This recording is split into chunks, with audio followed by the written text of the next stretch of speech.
समाजशास्त्री क्लास में एक बार फिर आपका स्वागत है।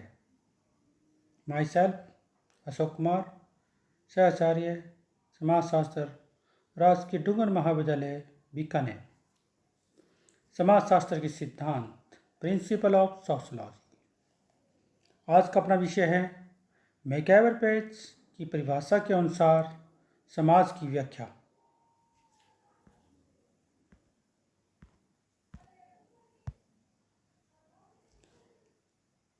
समाज की परिभाषा। समाज की वास्तविक प्रकृति को समझने के लिए आवश्यक है कि विद्वानों द्वारा दी गई कुछ अलग अलग परिभाषाओं को समझा जा सकता है। प्रसिद्ध समाजशास्त्री मैकआवरपेज के अनुसार समाज रीतियों और कार्य प्रणालियों की अधिकार एवं पारस्परिक सहायता की अनेक समूह एवं विभागों की मानव व्यवहार के नियंत्रणों तथा स्वतंत्रताओं की एक व्याख्या है। क्या है? समाज की रीतियों, कार्य प्रणालियों, अधिकार एवं पारस्परिक सहायता की अनेक समूह एवं विभागों की मानव व्यवहार के नियंत्रणों तथा स्वतंत्रताओं की एक व्याख्या है। इसे सदैव परिवर्तन जटिल व्यवस्था को हम समाज कहते हैं।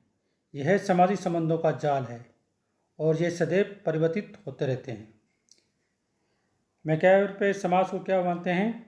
समाज सामाजिक संबंधों का जाल है। इसी प्रकार प्रसिद्ध समाजशास्त्री गिडिंग्स, एक प्रसिद्ध समाजशास्त्री गिडिंग्स हैं, वे कहते हैं कि समाज स्वयं एक संघ है, संगठन है, औपचारिक संबंधों का योग है जिसमें पारस्परिक संबंध रखने वाले लोग एक साथ संगठित होते हैं। क्या है? समाज स्वयं एक संघ है, संगठन है, औपचारिक संबंधों का योग है जिसमें परस्पर संबंध रखने वाले लोग एक साथ संगठित होते हैं। इस परिभाषा की कमी यह है कि इसमें समाज के निर्माण में औपचारिक संबंधों के महत्व को स्वीकार नहीं किया गया है। किसको स्वीकार नहीं किया गया है? समाज के निर्माण में औपचारिक संबंधों के महत्व को स्वीकार नहीं किया गया है, जबकि मैकआवरपेज सामाजिक संबंधों का जाल कहा है।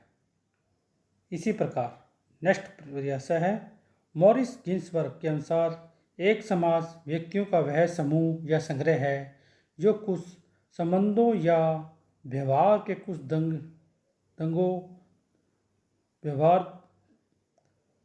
एक समाज व्यक्तियों का वह समूह या संग्रह है जो संबंधों या व्यवहार के कुछ ढंगों द्वारा संगठित है, जो उन्हें अन्य से पृथक करता है, जो इन संबंधों में सम्मिलित नहीं है या जो व्यवहार में उनसे भिन्न है।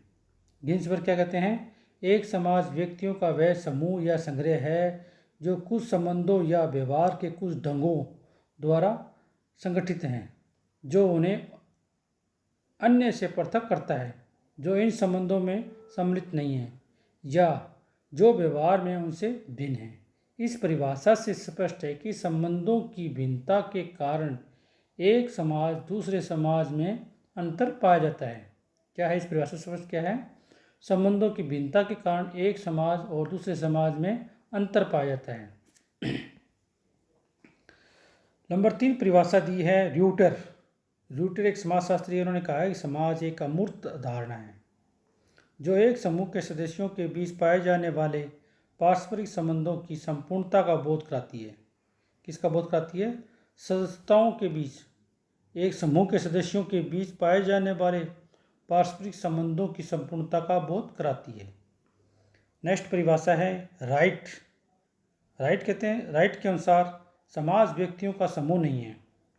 समाज व्यक्तियों का समूह नहीं है, यह समाज में रहने वाले व्यक्तियों के पारस्परिक संबंधों की एक व्यवस्था है।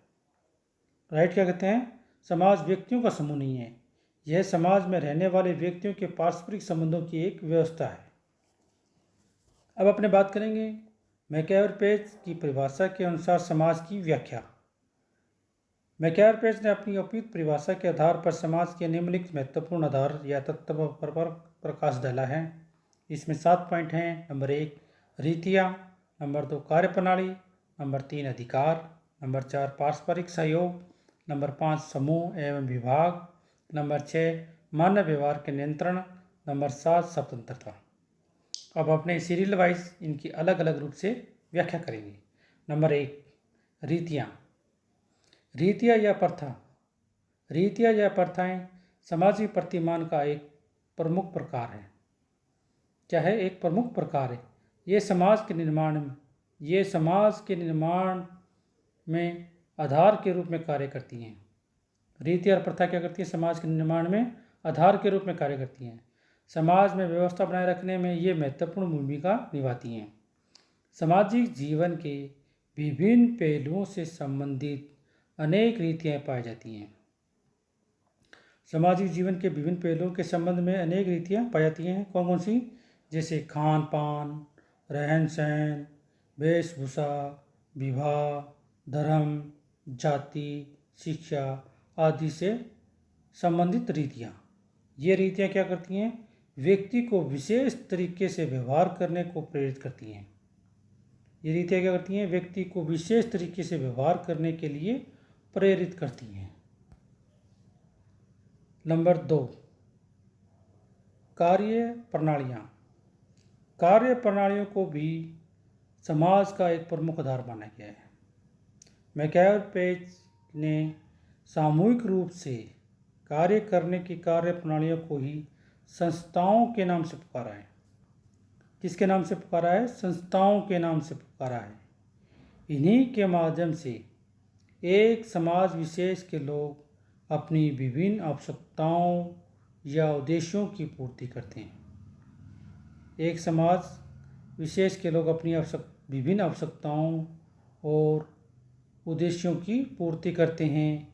एक समाज में व्यक्तियों की सभी क्रियाएं सामान्यतः इन कार्य प्रणालियों के अनुरूप ही होती है। नंबर 3 अधिकार। अधिकार को सत्ता या प्रभुत्व के नाम से भी जाना जाता है। अधिकार को किससे जाना जाता है? सत्ता या प्रभुता के नाम से भी जाना जाता है। यह भी समाज का एक प्रमुख आधार है।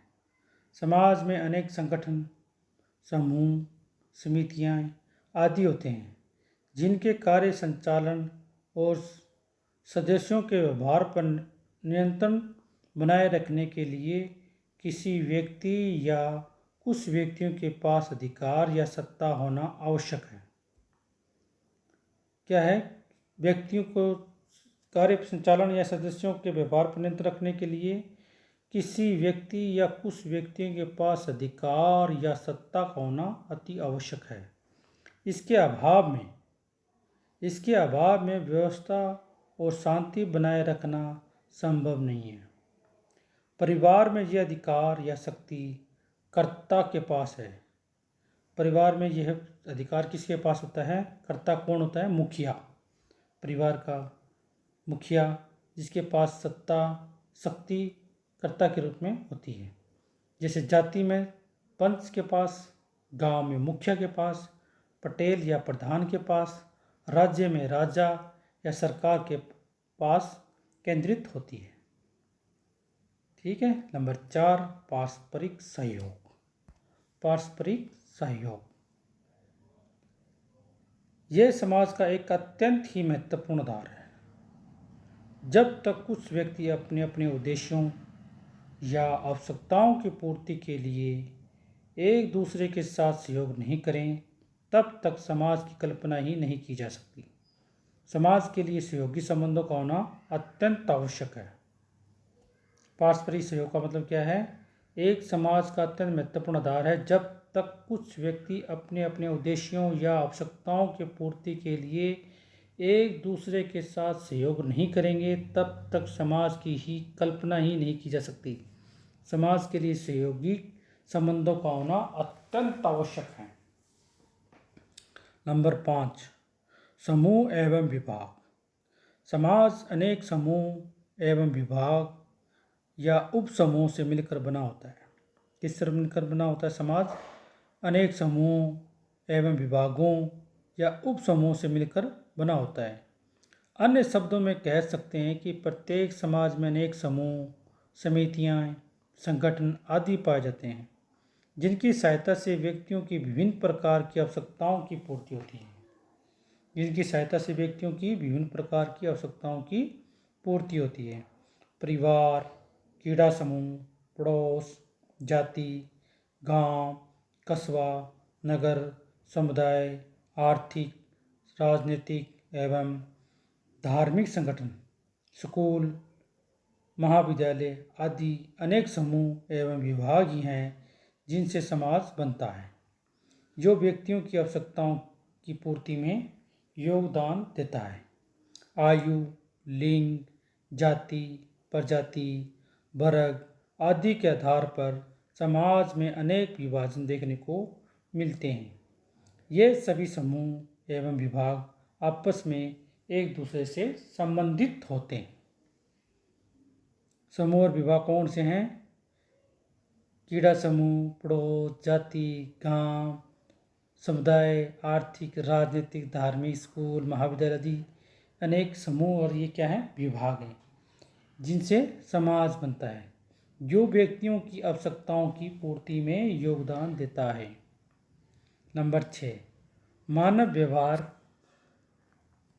व्यवहार के नियंत्रण। समाज को ठीक से संचालित करने के लिए आवश्यक है कि मानव व्यवहार पर नियंत्रण रखा जाए। क्या है? समाज को ठीक से संचालित करने के लिए क्या आवश्यक है? मानव के व्यवहार पर नियंत्रण रखा जाए।